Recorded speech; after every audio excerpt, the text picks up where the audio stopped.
tema de hoje é síntese proteica. Então, vem comigo e vamos aprender juntos. O processo de síntese proteica ocorre em duas etapas.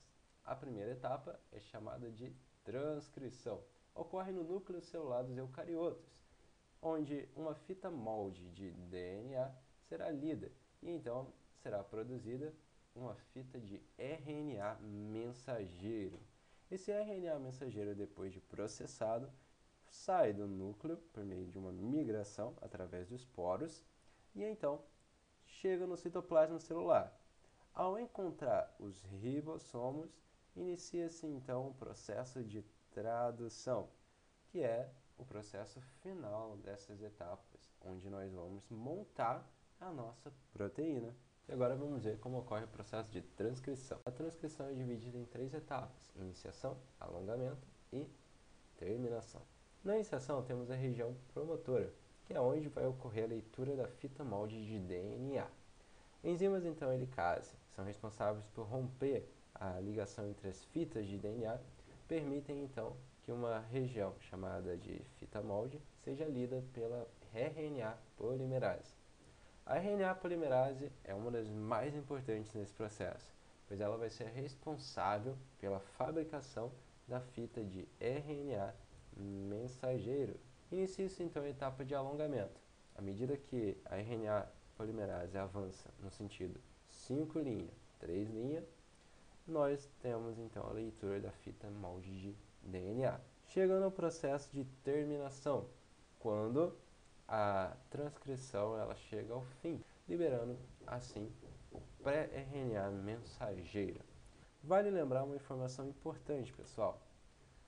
Enquanto o DNA tem como uma base nitrogenada a timina, o RNA tem como base nitrogenada a uracila, formando então trincas de base de RNA que nós daremos o nome de códons. Os códons serão importantes no processo de tradução. Se você acha que acabou o processo de transcrição, ainda falta mais um processo importante. Vem comigo então. Após ser fabricado, o RNA mensageiro ainda não está maduro para sair do núcleo e produzir uma proteína.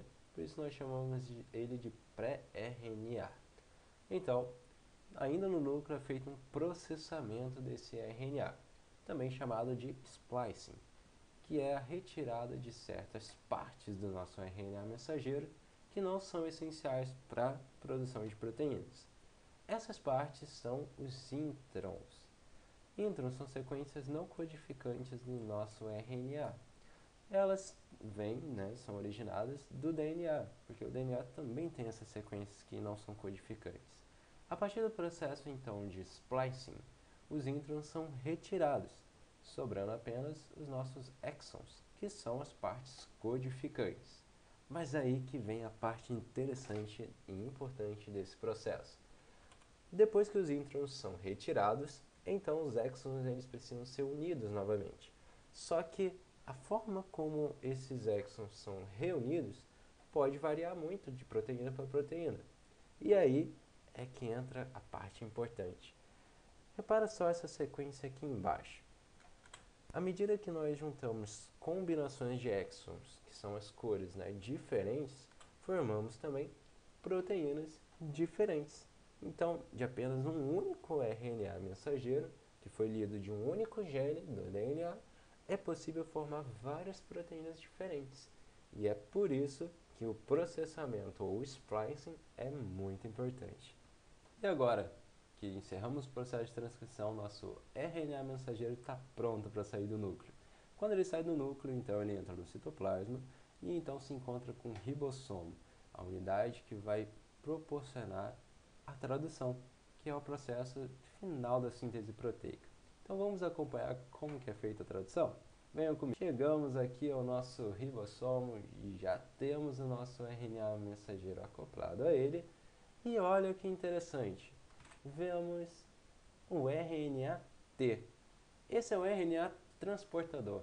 Ele vai nos auxiliar nesse processo e ele é essencial, pois ele é o responsável por trazer os aminoácidos, que são os blocos de construção da proteína. Cada proteína são formados por vários aminoácidos. Cada um deles, um a um, é trazido nesse processo pelo RNA transportador, ou RNA-T, ou tRNA, certo, pessoal?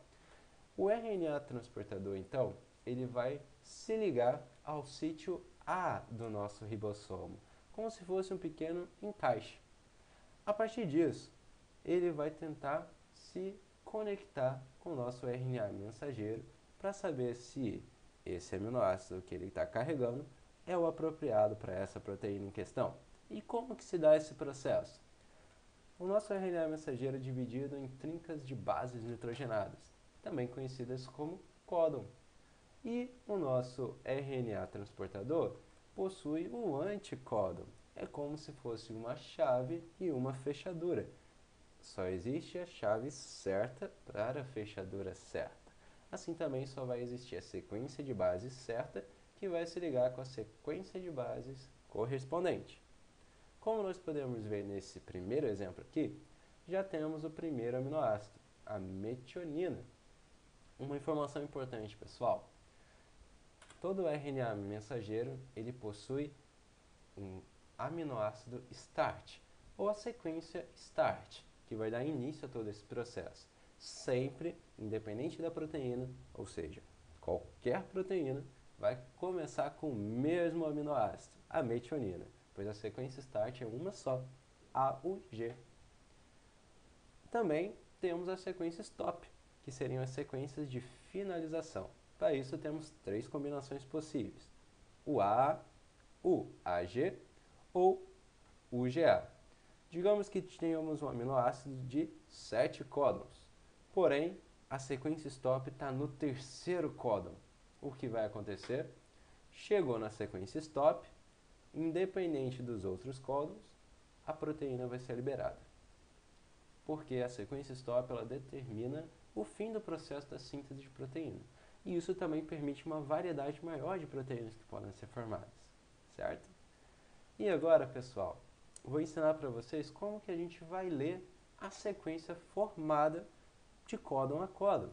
Começando pelo segundo códon. Repara que o segundo aminoácido da proteína é a fenilalanina. A fenilalanina ela vai se ligar ao sítio A no nosso ribossomo.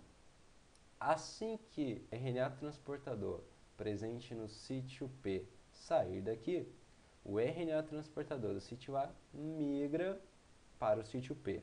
E então, o próximo códon é lido. O próximo códon, o códon 2, corresponde à sequência UUU. Por isso, o anticódon teria que ser AAA, visto que a uracila se liga com adenina. Observem só nessa tabela abaixo. A primeira base, a segunda base e a terceira base. Nesse caso, temos que todas vão ser U, ou uracila. Então, pegamos uracila no início, uracila no segundo e na terceira também uracila. E aí a gente fecha esse processo aqui.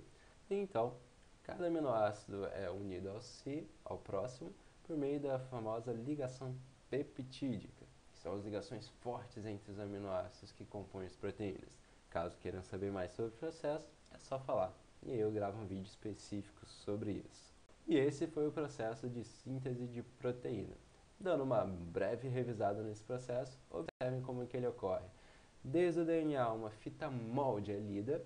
Essa fita molde, então, cria um pré-RNA mensageiro, que vai ser, então, processado na etapa de splicing, ou processamento do RNA.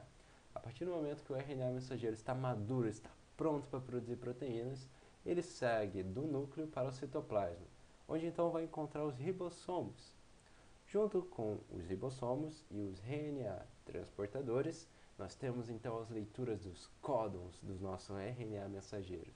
Cada códon corresponde então a um aminoácido. Esses aminoácidos se juntam por ligações peptídicas e, ao fim de todo esse processo, temos então a formação das nossas proteínas. Muito bem, pessoal. Gostaram dessa aula? Espero que tenha ajudado vocês. Qualquer coisa, só comentar aqui abaixo, tá bom? Um abraço e até a próxima.